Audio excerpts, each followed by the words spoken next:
สบายดีมื้อนี้เรามาเข้าเบิ่งตัวท็อปฮิตเนาะก็คือ AI ตัว Google Gemini เนาะ Google Gemini Nano Banana เนาะ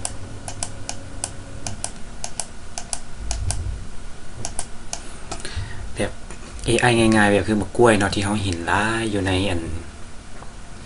Facebook บอ IT อหย่างต่างๆเนาะก็เจ้าแจกพร้อมแจกอย่างต่างๆเพราะว่าถ้าว่าผู้ใดเคยเบิ่งเคยเรียนในภาคของเกี่ยวกับการสร้างภาพมันก็จะมีหลายอันเนาะอันนี้เปิดตัวอย่างมาเบิ่งที่เขานิยมหลายที่ว่าเห็นเฮ็ดหลายเนาะเดี๋ยวนี้ก็แม่นตัวพ่อหมอนี่เนาะตัวนี้เนาะเป็นหมอนี่หมอผีเนาะเป็นหมอผีแล้วก็รูปต่างๆลักษณะต่างๆเนาะแล้วแต่เฮาสิเอาเฮ็ดเนาะว่าเฮาจะได้แบบใดอยากได้รูปแบบใดก็แม่นอยู่ใน Facebook เนาะมีหลายเนาะเกี่ยวกับพร้อมเนาะหรือว่าคำสั่งในการเฮ็ดนี้เนาะวันนี้เฮามาเบิ่งนำกันว่าที่ไปที่มาของมันน่ะแม่นหยังแน่เนาะเกี่ยวกับการใช้บางคนอาจจะอยากลองใช้อย่างเนาะว่าบ่ฮู้วิธีเนาะเดี๋ยวจะพาเริ่มเลยเนาะเดี๋ยวจะพาเริ่มเลยตัวนี้เปิดให้เบิ่งก่อนอื่นเบิดก็โอเคตัวนี้เฮาเคลียร์แล้วก็ปิดไปเนาะทำอิทก็แม่นโอเคลองใช้เอาออกเบิ่งก่อนปึ๊บเนาะทุกคนมี Gmail เนาะทุกคนมี Gmail เนาะสามารถคลิกใช้ Gmail ตัวใดก็ได้เนาะที่ว่านำใช้ตัวเองอาจารย์ก็เข้าไป Gmail นี่เนาะแล้วจากนั้นก็ใส่รหัส Gmail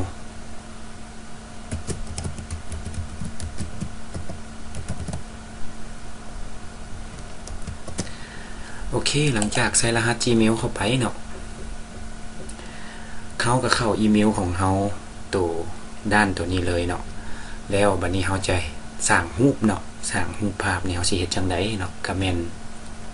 ให้เฮาเริ่มต้นเนาะด้วยการเข้า Gmail หลังจากนั้นก็มาคลิกอยู่บนปุ่ม9 9 ดอทบนนี้เนาะอยู่ในดอทบนนี้แล้วเลื่อนใส่คำว่า Gemini เนาะอยู่บนนี้โอเค Gemini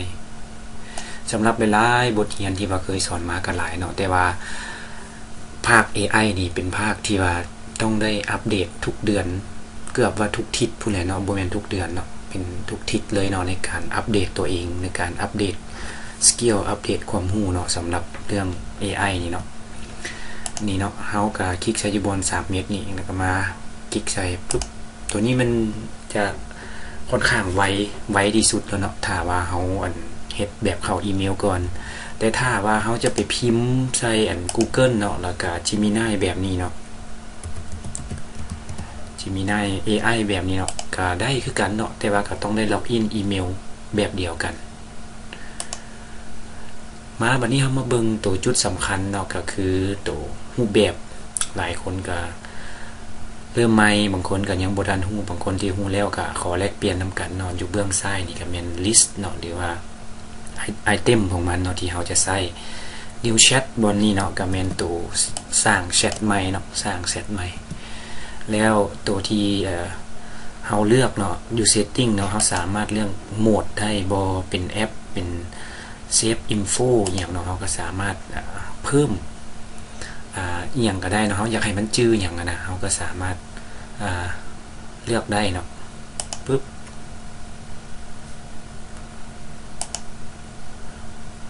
โอเค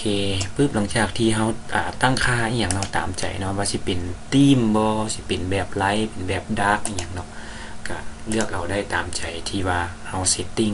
ง่ายๆดอกเนาะตัวนี้คำสั่งที่เฮาจะเรียนใช้มื้อนี้เนาะก็คือแม่นการ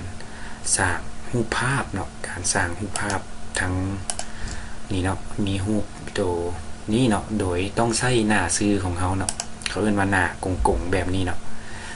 หน้าแบบซื่อๆต่อกล้องเนาะตัวนี้อาจจะเอียงก็ได้เนาะอยู่ในรูปตัวนี้ขึ้นนำรูปแบบที่เฮาอยากจะได้เนาะแบบที่ใกล้เคียงที่สุดเลยก็เริ่มต้นเนาะด้วยตัวนี้ก่อนซะเนาะเป็นแบบรูปแบบสไตล์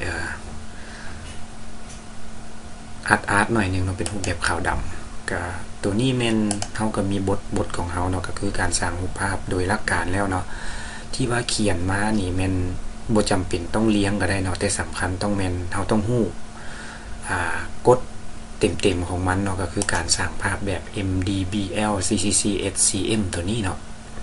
Main Detail Background Light อีกอย่างต่างๆเนาะอยู่นี่ Color Tone Style Component เนาะองค์ประกอบแล้วก็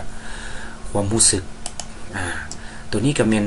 แปลมาเป็นแบบภาษาลาวเนาะแต่ว่ามันบ่ซัพพอร์ตภาษาลาวซื่อๆเนาะมันมีจะซัพพอร์ตภาษาอังกฤษแล้วก็ภาษาไทยเนาะส่วนใหญ่ที่เขาเจ้าแจกกันถ้าว่าผู้ใดอยากรู้วิธีว่าสมมุติเฮาได้พร้อมเป็นภาษาอังกฤษมาเนาะแล้วเฮาอยากเปลี่ยนในรูปแบบของเฮาเนาะเฮาก็สามารถคอยเรียนคอยศึกษาได้เนาะก็คือ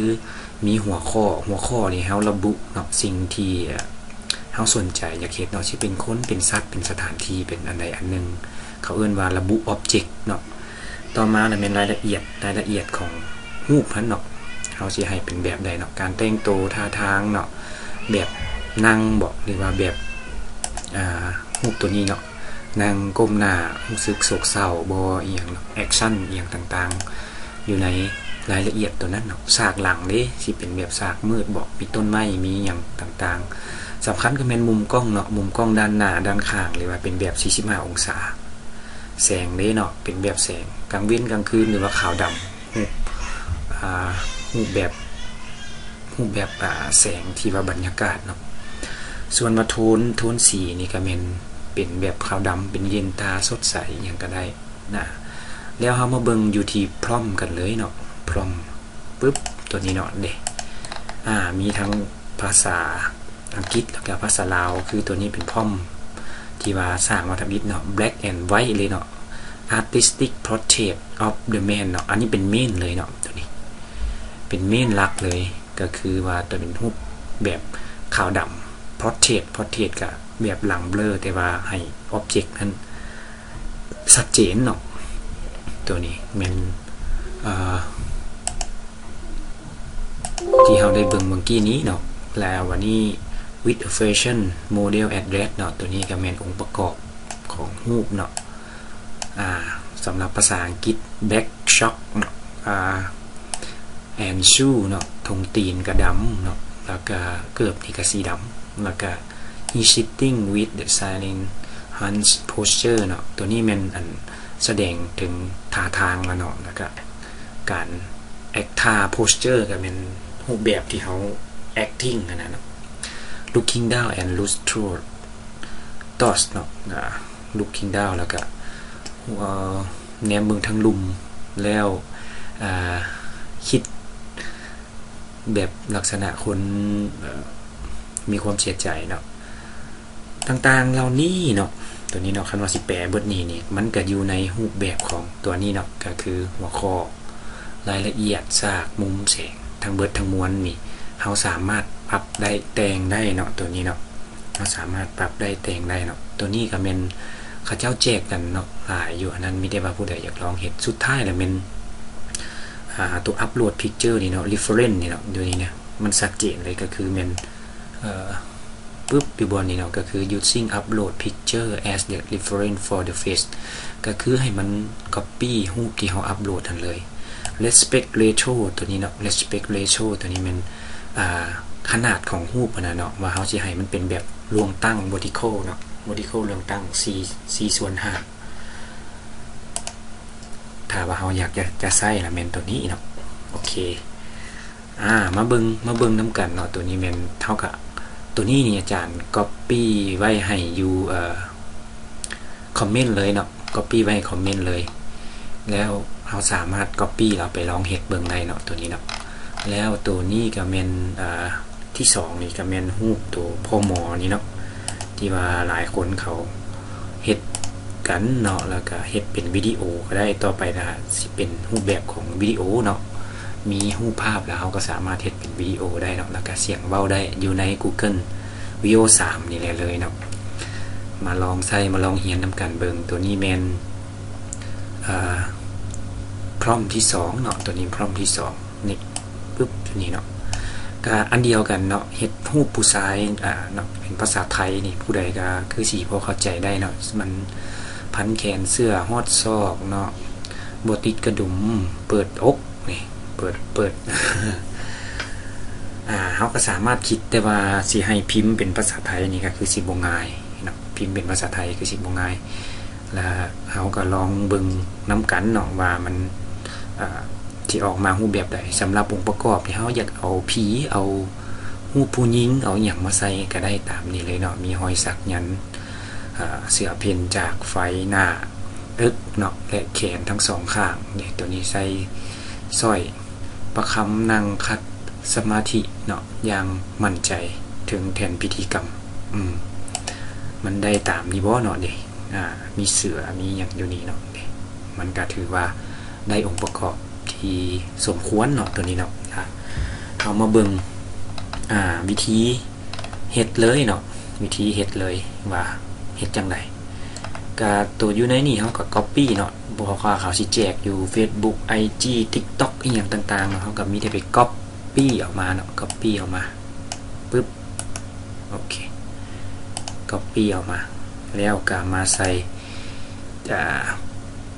หน้าของ Gemini ของเฮานี้เนาะหน้า Gemini ของเฮามัน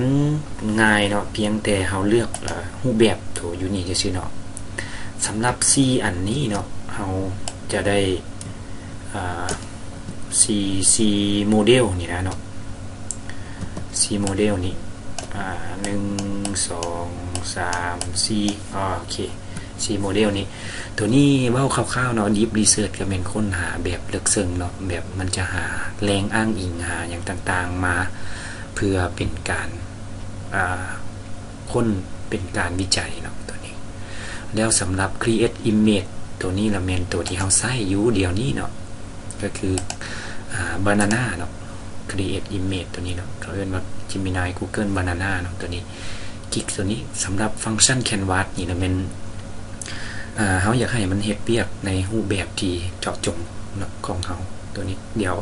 จะมีคลิปต่อๆไปในการอธิบายตัว Deep Research แล้วก็ Canvas นี่แล้วก็ Guide Learning นี่เนาะอัน Guide Learning นี่ก็แม่นมันจะบอกคำตอบเฮาโดยตรงเนาะมันจะสอนเฮาคล้ายๆกับว่าเฮามีเลขคณิตศาสตร์อันใดอันนึงบ่หรือว่าฟิสิกส์เคมีภาษาอังกฤษอะไรเนาะเฮาเอารูปใส่ให้มันเนาะละถามแล้วมันจะเป็นการซิดสอนหลายกว่าเป็นการให้คำตอบที่ออกมาเลยโอเคตัวนี้แม่นรูปแบบคร่าวๆเนาะแล้วเฮาจะมาเบิ่งนำกันรายละเอียดดีเทลแล้วแม่นได้ลงลึกเติมสำหรับ Create Image แล้วแม่นเฮาคลิกใส่โอเคเนาะหลังจากนั้นเฮาก็มาแอดเอารูปเอามาใส่คลิกใส่อยู่ปุ่มบวกนี้เนาะปุ่มบวกโอเคปึ๊บแล้วเลือกอัปโหลดรูปจากนั้นเฮาสิเอาหน้าเนาะหน้าของเฮาเป็นก่อนสิเป็นหน้าซื่อๆเนาะโอเคเมื่อกี้นี่เอารูปนี่แหละบัดนี้ก็เอารูปตัวนี้เบิ่งก็เป็นหน้าซื่อกันแต่ว่ามันต่างกันน้อยนึงเนาะตัวนี้เป็นแบบผมเรียบๆเนาะตัวนี้เป็นแบบผมแบบอันนี้2ปีก่อนเนาะอันนี้ล่าสุดเนาะปึ๊บเอารูปมาใส่จากนั้นก็เพียงแต่วางพร้อมลงไปเลยเนาะโอเควางพร้อมลงไปเท่านี้เนาะเท่านี้นึงเนาะแบบเฮาอย่าเปลี่ยนบ่เนาะตัวนี้แต่ว่าต้องพิมพ์ภาษาไทยให้ถูกเลยเนาะให้มันเข้าใจอาจารย์เองก็อ่านได้แต่ว่าสิพิมพ์ให้มันถูกนี่นะก็บ่ได้ปานนั้นเนาะภาษาอังกฤษนี่อาจจะเปลี่ยนได้อยู่แต่ว่าภาษาไทยนี่ก็ค่อนข้างอ่านได้แต่ว่าก็ยากสมควรแต่ว่าผู้ใดที่ได้ก็ถือว่าสบายเนาะโอเคจากนั้นเท่านี้นึงเนาะแล้วก็แล้วก็มีเพียงแต่คลิกstart บอนิด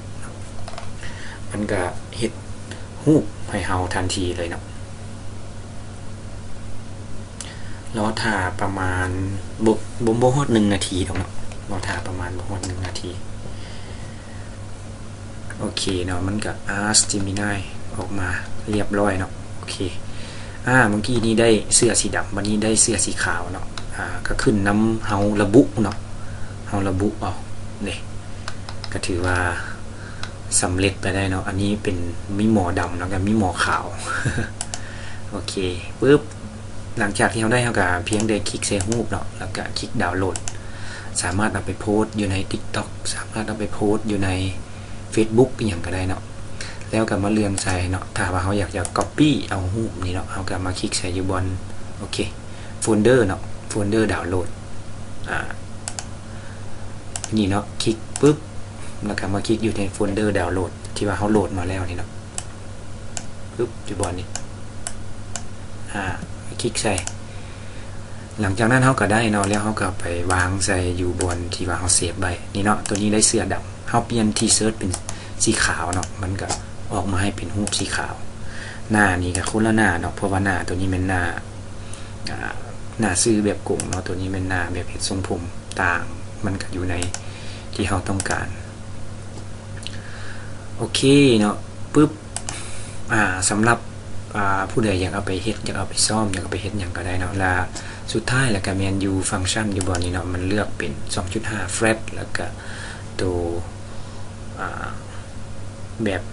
โปรเนาะแบบโปรแบบแฟตนี่มันไว้เนาะแบบโปรนี่มันคิดละเอียดเนาะแล้วก็ใส่เหตุใส่ผลในการโคดดิ้งอย่างต่างๆตัวนี้มันทุกคนลองเอาไปนำไส้ลองเอาไปอย่างเบิงแล้วทั้งเบิดทั้งมวลนี่ก็แมนเฮาอิงใส่หลักการก็คือการเฮ็ดแบบหัวข้อรายละเอียดซากมุมกล้องแสงสีรูปแบบองค์ประกอบแล้วก็อารมณ์ของรูปภาพนั่นเนาะถ้าว่าเฮาจื้อบ่ได้เนาะก็ให้มันได้อยู่ในลักษณะ4อันนี้ก็ได้เนาะ4อันนี้แต่ว่ารูปของเฮาก็จะมีความละเอียดหน่อยลงเนาะแต่ถ้าอยากให้รูปมีความละเอียดหลายเนาะก็ต้องอิงใส่ความละเอียดคำสั่งนี่นำเนาะความละเอียดคำสั่งนี่นำโอเคเนาะถ้าว่าเฮาพอ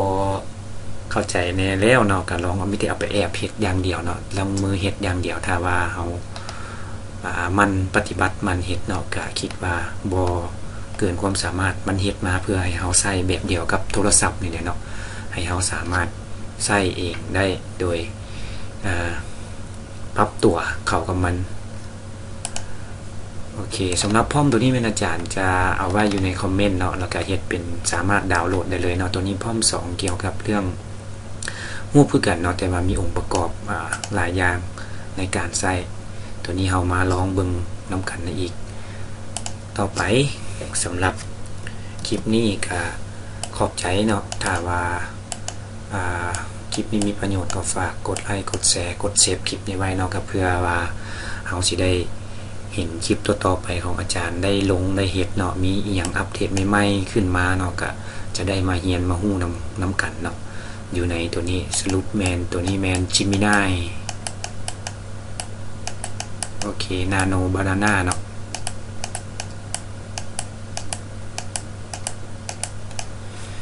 โอเคขอบใจเนาะขอให้โชคดี